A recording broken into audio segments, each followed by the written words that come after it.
Bismillahirrahmanirrahim. Assalamu alaikum students. How are you all? I hope that you all are doing good. In today's lecture, we are going to start our new chapter, chapter number 3, biotechnology, and the topics are introduction, DNA replication, and the genetic engineering. First of all introduction देखेंगे हम इस chapter का। तो first of all students, biotechnology पढ़ने से पहले हम देखेंगे कि टेक्नोलॉजी का मतलब क्या होता है। तो टेक्नोलॉजी का मतलब क्या होता है कि किसी भी नॉलेज को अप्लाई करना in such areas like engineering and medicines. तो इंजीनियरिंग का मतलब क्या होता है कि आपने कुछ बिल्डअप करना है, कोई मटेरियल, कोई स्ट्रक्चर जो है वो आपने बनाना है, और मेडिसिन्स जो हैं यानी किसी मेडिसिन की फॉर्मेशन में आपने किसी नॉलेज को अप्लाई किया है। तो उसे हम क्या कहेंगे, इस एप्लीकेशन को, कि हम नॉलेज अपना जो है वो यूज़ कर रहे हैं, इसको हम कहेंगे कि हमने टेक्नोलॉजी को इस्तेमाल किया है। तो नेक्स्ट अब हम देखेंगे बायोटेक्नोलॉजी का मतलब क्या होता है। तो स्टूडेंट्स, जब भी हमने किसी टर्मिनोलॉजी को समझना होता है तो हम उस टर्मिनोलॉजी को स्प्लिट करते हैं। तो बायोटेक्नोलॉजी जो है वो भी 2 वर्ड्स की कंबाइन होने से बना है। Bio means living and technology means, technology का ऑलरेडी हम मतलब देख चुके हुए हैं, यानी एप्लीकेशन ऑफ नॉलेज। तो लिविंग थिंग्स को यूज़ करते हुए हम जो हैं वो नॉलेज को अप्लाई करते हैं ह्यूमन बीइंग्स को बेनिफिट देने के लिए। तो डेफिनेशन रीड कर रही हूँ मैं। The technology in which living things are used in different ways to help and benefit human beings is called biotechnology. तो बायोटेक्नोलॉजी में हम लिविंग थिंग्स को यूज़ करते हुए ह्यूमन बीइंग्स के बेनिफिट के लिए और ह्यूमन बीइंग्स को हेल्प आउट करने के लिए डिफरेंट वेज से हम यूज़ करते हैं लिविंग ऑर्गेनिज्म को, और डिफरेंट प्रोडक्ट्स जो है वो बनाते हैं, और उसके लिए डिफरेंट जो है वो प्रोसेसेस और टेक्निक्स यूज़ होती हैं, जो कि हमने डिटेल में फर्दर इस चैप्टर में स्टडी करनी है। तो इस चैप्टर में हम स्टूडेंट्स क्या क्या स्टडी करेंगे, हम देखेंगे फील्ड्स ऑफ एग्रीकल्चर यानी ज़राअत के बारे में देखेंगे। देन इन्वायरमेंट में रोल देखेंगे हम बायोटेक्नोलॉजी का। नेक्स्ट हम देखेंगे हेल्थ को कैसे इम्प्रूव करती है बायोटेक्नोलॉजी, और then food production and then food preservation. Next students, introduction में मज़ीद देखेंगे हमने लिविंग ऑर्गेनिजम्स की बात की थी कि लिविंग ऑर्गेनिजम्स जो हैं वो यूज़ होते हैं बायोटेक्नोलॉजी में कुछ नई प्रोडक्ट बनाने के लिए। तो नीचे कुछ एग्जांपल्स आप लोगों को नज़र आ रही हैं, जैसे कि ब्रेड यानी ख़मीर लगा के जो हम ब्रेड बनाते हैं उसमें हम माइक्रो ऑर्गेनिजम्स यूज़ करते हैं। देन योगर्ट जो है उसमें भी हम फर्मेंटेशन करवाते हैं मिल्क की माइक्रो ऑर्गेनिज़म को यूज़ करते हुए। देन चीज़ बनाते हैं तो उसमें भी माइक्रो ऑर्गेनिज़म यूज़ होते हैं। देन विनेगर एंड मेडिसिन्स, तो विनेगर जो है वो भी एज अ बाई प्रोडक्ट बनता है जब अल्कोहलिक ड्रिंक्स जो हैं उनकी फर्मेंटेशन करवाई जाती है, यानी ख़मीर लगाया जाता है अल्कोहलिक ड्रिंक्स को, तो विनेगर जो है as a by product produce होता है। तो कुछ मेडिसिन्स भी ऐसी हैं जिसमें माइक्रो ऑर्गेनिजम्स जो हैं वो यूज़ हो रहे हैं। फॉर एग्जांपल वैक्सीन्स में क्या होता है, माइक्रो ऑर्गेनिजम्स को हम यूज़ करते हुए उनकी इनएक्टिव फॉर्म एक रेडी करवाते हैं। वो इनएक्टिव फॉर्म जो कि देन फर्दर एक इम्यून रिस्पॉन्स प्रोड्यूस करती है, डिज़ीज़ कॉज नहीं करती, ताकि हमारी इम्यूनिटी जो है वो स्ट्रॉन्ग हो सके। तो ये सारे थे मेन जो हैं प्रोडक्ट्स जिनमें हम लोग लिविंग ऑर्गेनिज्म को यानी माइक्रो ऑर्गेनिजम्स को यूज़ करते हैं। देन स्टूडेंट्स फर्दर देखेंगे कि प्रोसेसेस और टेक्निक्स कौन कौन सी हैं। तो 3 टेक्निक्स जो हैं वो हम यूज़ करते हैं बायोटेक्नोलॉजी में। फर्स्ट है फर्मेंटेशन, जैसा कि मैंने पहले बताया ख़मीर लगाने के लिए, यानी ब्रेड, योगर्ट और चीज़, विनेगर, ये सारी क्या है फर्मेंटेशन प्रोडक्ट्स हैं। दैन टिश्यू कल्चर का मतलब क्या होता है कि हम लोग फॉर एग्जांपल एक प्लांट जो है, हम लोगों को प्लांट की वो जो टाइप है वो हमें बहुत पसंद आई है, तो हम चाहते हैं कि प्लांट्स जो हैं, ये वाला प्लांट जो है स्पेसिफिक जो है वो बड़े एरिया पे हम उसे ग्रो करवाएं। तो हम क्या करेंगे कि उसका एक टिश्यू लेंगे और उसको आर्टिफिशियल मीडियम में हम उसकी ग्रोथ करवाएंगे, ताकि उसकी ज़्यादा से ज़्यादा जो है प्रोडक्ट वो प्रोड्यूस कर सकें। तो इसे हम कहते हैं टिश्यू कल्चर। नेक्स्ट है जेनेटिक इंजीनियरिंग। जेनेटिक इंजीनियरिंग में क्या होगा कि हम लोगों को वो जीन जो पसंद है, यानी जीन की प्रोडक्ट, अगर फ़र्ज़ करें हमें कोई प्रोटीन जो है वो पसंद आ गई है कि ये प्रोटीन जो है ये बेस्ट है और इसकी प्रोडक्शन जो है वो ज़्यादा होनी चाहिए, तो उस प्रोटीन को बनवाने वाली जो जीन रिस्पॉन्सिबल होगी, हम क्या करेंगे, उस जीन को एक लिविंग ऑर्गेनिज्म में इंट्रोड्यूस करवा कर देन क्या करेंगे, जैसे ही वो ऑर्गेनिज्म जो है वो ग्रो करेगा तो जीन्स की भी कॉपीज़ रेडी होंगी और हम लोगों को एक अच्छी क्वांटिटी में वो डिज़ायर्ड जो है प्रोटीन अवेलेबल होगी। तो ये सारी थी टेक्निक्स, हम लोग बारी बारी इन टेक्निक्स को डिटेल में पढ़ेंगे। नेक्स्ट स्टूडेंट्स, इंट्रोडक्शन में मज़ीद देखेंगे हम। थोड़ा सा आप लोगों ने अपनी मेमोरी को रिकॉल करना है। हम लोगों ने क्रोमोसोम, डीएनए और जीन के बारे में पहले भी पढ़ा हुआ है जी।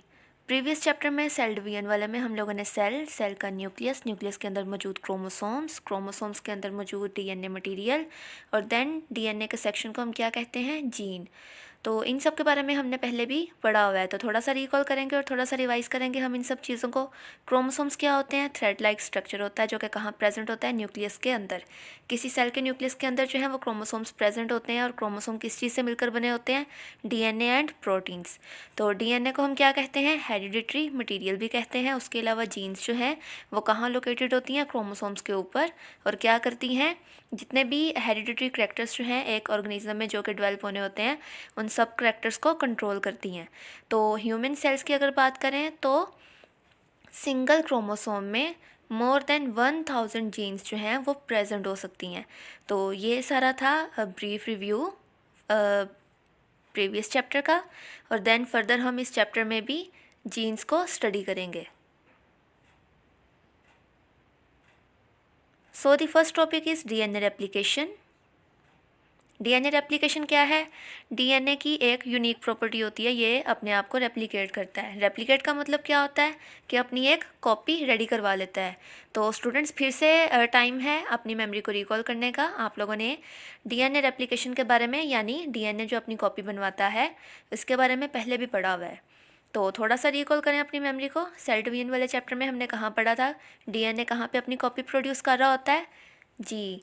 सेल डिवीजन में हमने माइटोसिस में पढ़ा था कि इंटरफेस के दौरान डीएनए जो है वो अपनी कॉपीज़ रेडी करवा लेता है, ताकि जब नया सेल बने तो उसके अंदर भी डीएनए की कॉपी जो है वो मौजूद हो। तो फर्स्ट स्टेप क्या होगा, हम लोगों ने बारी बारी स्टेप्स देखने हैं डीएनए रेप्लिकेशन के। फर्स्ट स्टेप में क्या होगा, डीएनए का जो मॉलिक्यूल है, डबल हेलिकल स्ट्रक्चर जो हमने पढ़ा था, वो क्या होगा, उसकी अनवाइंडिंग होगी। यानी हमने पढ़ा था कि वो हेलिकल स्ट्रक्चर है जो कि दोनों स्ट्रैंड्स आपस में कंबाइन हुए हुए हैं, और एक ही हेलिक्स के अराउंड जो है वो टर्न होकर एक हेलिकल स्ट्रक्चर बना रहे हैं। तो ये स्ट्रैंड्स जो होंगे क्या होंगे, अनवाइंड होंगे। उसी तरह जिस तरह से हम जिप को खोलते हैं तो वो जिप जो है 2 स्ट्रैंड्स में डिवाइड हो जाती है, 2 स्ट्रैंड्स में सेपरेट हो जाती है। तो नेक्स्ट स्टूडेंट्स, डायग्राम में देखें, लेफ़्ट साइड पे आपको डीएनए मॉलिक्यूल दिखाया गया है, और देन डीएनए का स्ट्रैंड दिखाया गया है, जिसके मिड में आप लोगों को बेसिस नज़र आ रही हैं, जिनको हमने न्यूक्लियोटाइड्स बोला था। तो देन देखें, फर्स्ट स्टेप में हमने क्या पढ़ा था कि अनवाइंडिंग होगी। तो देखें न्यूक्लियोटाइड्स जो हैं वो सेपरेट हो चुके हुए हैं, दोनों स्ट्रैंड्स जो हैं वो सेपरेट हो चुके हुए हैं। तो सेकंड स्टेप में क्या होगा, सेकंड स्टेप में स्टूडेंट्स न्यू न्यूक्लियोटाइड्स को यूज़ करते हुए हर स्ट्रैंड जो है डीएनए का वो एक नया डीएनए स्ट्रैंड प्रोड्यूस करेगा। तो इस तरह से वन डबल डीएनए मॉलिक्यूल जो है वो अपनी आइडेंटिकल 2 कॉपीज़ बनाता है, यानी 2 डॉटर डीएनए मॉलिक्यूल्स बनाता है। Next students, each DNA contains 1 new strand and 1 strand of the parent DNA. तो जैसे कि हमने बताया, अनवाइंडिंग होती है, न्यू न्यूक्लियोटाइड्स जो हैं वो आकर ऐड हो जाते हैं, तो 2 स्ट्रैंड्स बनते हैं। तो उसमें से एक स्ट्रैंड जो है वो पेरेंट डीएनए का होगा, और जो नया स्ट्रैंड होगा जो कि नए न्यूक्लियोटाइड से मिलकर बना है, उसको हम क्या कहेंगे कि वो न्यू स्ट्रैंड है। तो नेक्स्ट स्टूडेंट्स, डायग्राम में देखें, न्यूक्लियोटाइड्स जो हैं उनकी एडिशन होगी। न्यू न्यूक्लियोटाइड्स जो हैं वो आपको डार्क ब्लू कलर में दिखाए गए हैं, और जो पेरेंट डीएनए स्ट्रैंड है उसको रेड कलर से दिखाया गया है। तो देन देखें, उनकी कंबाइनिंग हो गई है, और देन न्यू स्ट्रैंड जो बना है उसमें एक स्ट्रैंड जो है वो न्यू स्ट्रैंड है, यानी न्यू न्यूक्लियोटाइड से मिलकर जो बना हुआ है, और एक स्ट्रैंड जो है वो पेरेंट डीएनए का है, यानी जिस डीएनए ने अनवाइंड होकर न्यू डीएनए स्ट्रैंड जो है वो प्रोड्यूस किया है। तो ये 2 स्टेप्स थे डीएनए रेप्लिकेशन के। The next topic is introduction of gene into bacterium. तो जेनेटिक इंजीनियरिंग के बारे में हम लोगों ने स्टार्ट में टाइटल स्लाइड पे भी देखा था कि हमने जेनेटिक इंजीनियरिंग को पढ़ना है। तो जीन इंट्रोडक्शन हो रही है बैक्टीरिया में, तो यही वो टॉपिक है जेनेटिक इंजीनियरिंग। तो हम लोग देखेंगे कि जीन को कैसे इंट्रोड्यूस करवाया जाता है किसी बैक्टीरिया में, और क्या पर्पस होता है जीन को इंट्रोड्यूस करवाने का किसी बैक्टीरिया में। तो जीन्स जो हैं वो हम लोगों ने पहले भी पढ़ा हुआ है कि एक्ट करती हैं as instructions to make specific substances like proteins which are use for specific structural and physiological purposes in the body. तो प्रोटीन्स जो हैं वो किस लिए यूज़ होती हैं, वो स्ट्रक्चर फॉर्मेशन और देन फंक्शन परफॉर्म करने के लिए in a body, in human body.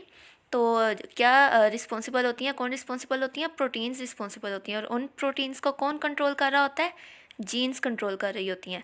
तो जेनेटिक इंजीनियरिंग एक ऐसा प्रोसेस है, एक ऐसी टेक्निक है बायोटेक्नोलॉजी की, जिसमें साइंटिस्ट जो हैं वो सिलेक्ट करते हैं और आइसोलेट करते हैं useful gene from one organism. एक ऑर्गेनिज्म की एक यूज़फुल जीन जो है वो पहले सिलेक्ट करेंगे, वो जीन जो स्पेसिफिक सब्सटेंस बनवाने के लिए रिस्पॉन्सिबल होगी। देन उसको क्या करेंगे, आइसोलेट कर लेंगे, यानी उस ऑर्गेनिज्म से सेपरेट कर लेंगे। तो वो जो ऑर्गेनिज्म जो डोनेट कर रहा है अपनी जीन, उसको हम कहेंगे डोनर ऑर्गेनिज्म। और देन उस जीन को कहाँ इंसर्ट करवाएंगे, एक अनदर ऑर्गेनिज्म, किसी और ऑर्गेनिज्म में, यानी कि बैक्टीरियम में। देन पर्पस क्या होगा, जिस ऑर्गेनिज्म में हम इंट्रोड्यूस करवाएंगे जीन को, उसको हम कहेंगे ट्रांसजेनिक ऑर्गेनिज्म। तो इंसर्टेड जीन जो है वो प्रोड्यूस करेगी desired product in transgenic organism, यानी जिस ऑर्गेनिज्म में उसको इंट्रोड्यूस करवाया गया है उस ऑर्गेनिज्म में जाकर वो मल्टीप्लाई करेगी और अपनी प्रोडक्ट जो है वो प्रोड्यूस करेगी। तो नेक्स्ट टॉपिक है why do scientist use bacteria in genetic engineering. हम लोगों ने स्टूडेंट्स पढ़ा है कि जीन जो है उसको इंट्रोड्यूस करवाया जाएगा बैक्टीरियम के अंदर।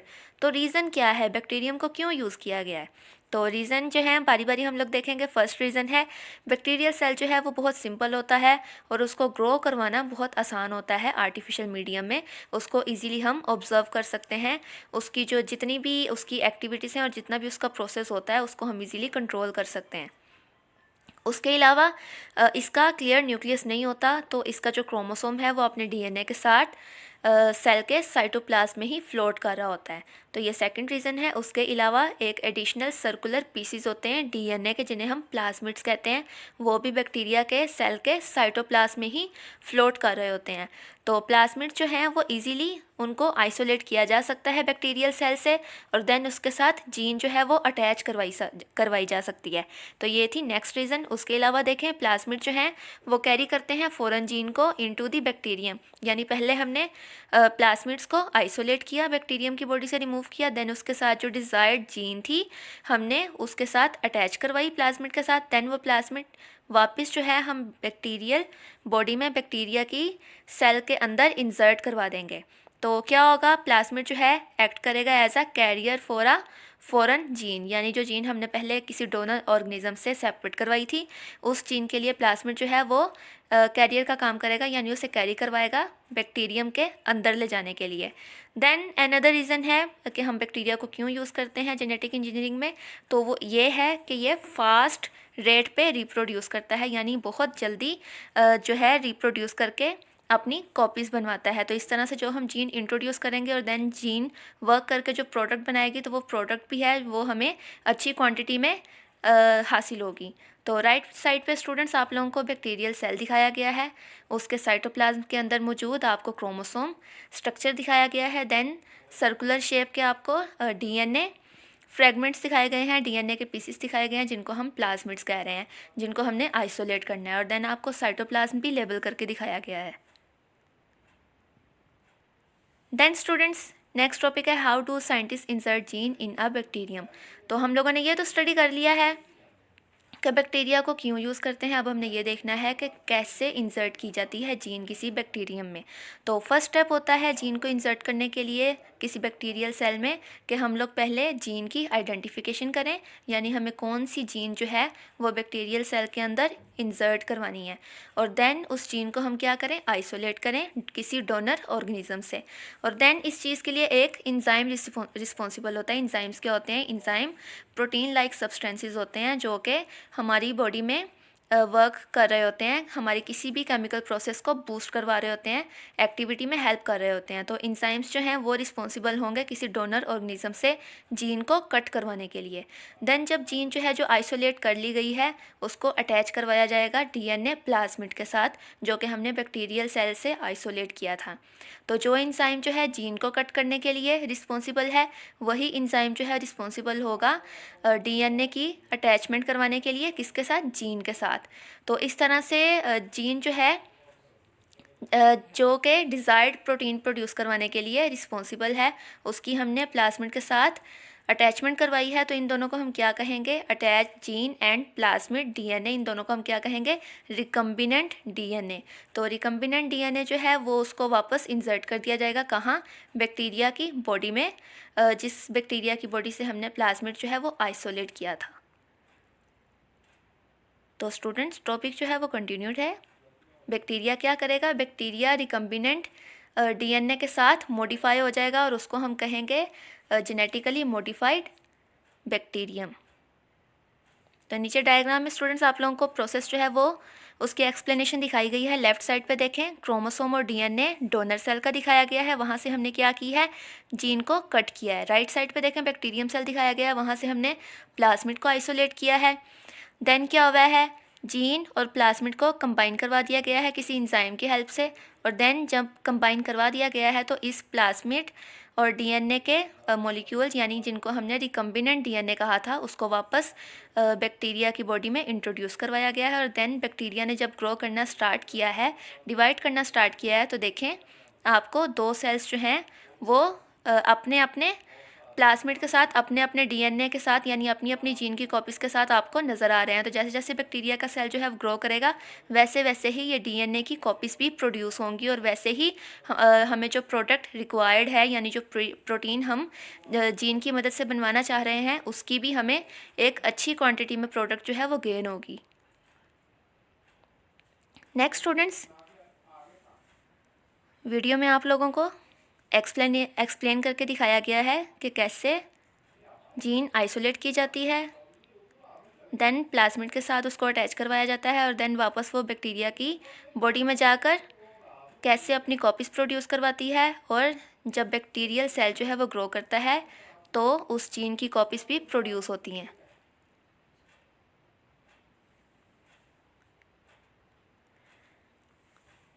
नेक्स्ट स्टूडेंट्स, जो बैक्टीरियम हमने देखा था जेनेटिकली मॉडिफाइड बैक्टीरियम, वो क्या करता है?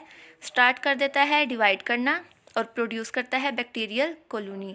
तो हर बैक्टीरियम जो है वो जब नई कॉपी बनाएगा तो उसके अंदर नई जीन की कॉपी भी मौजूद होगी, जो कि डिज़ायर्ड प्रोटीन बनवाने के लिए रिस्पॉन्सिबल थी।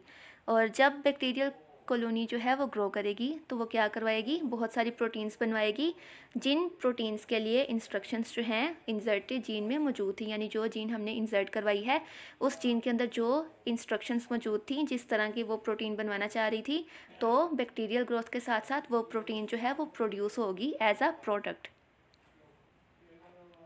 तो स्टूडेंट्स, जेनेटिक इंजीनियरिंग जो है वो किस चीज़ के लिए रिस्पॉन्सिबल है? उसमें हम क्या कर सकते हैं?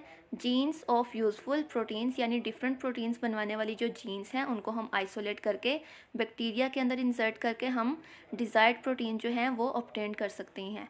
और कौन कौन सी प्रोटीन्स बनवाने के लिए? For example insulin, for example enzymes for the synthesis of various medicines and vaccines. तो इन सब चीज़ों के लिए जो जीन्स रिस्पॉन्सिबल होती हैं उनको हम बैक्टीरिया की बॉडी में इंसर्ट करवा कर डिज़ायर्ड प्रोडक्ट हासिल कर सकते हैं। तो ये सारी एप्लीकेशन थी जेनेटिक इंजीनियरिंग की, और ये सारा प्रोसेस था जेनेटिक इंजीनियरिंग का। Thank you so much students for watching. Stay home, stay safe. अल्लाह हाफिज़।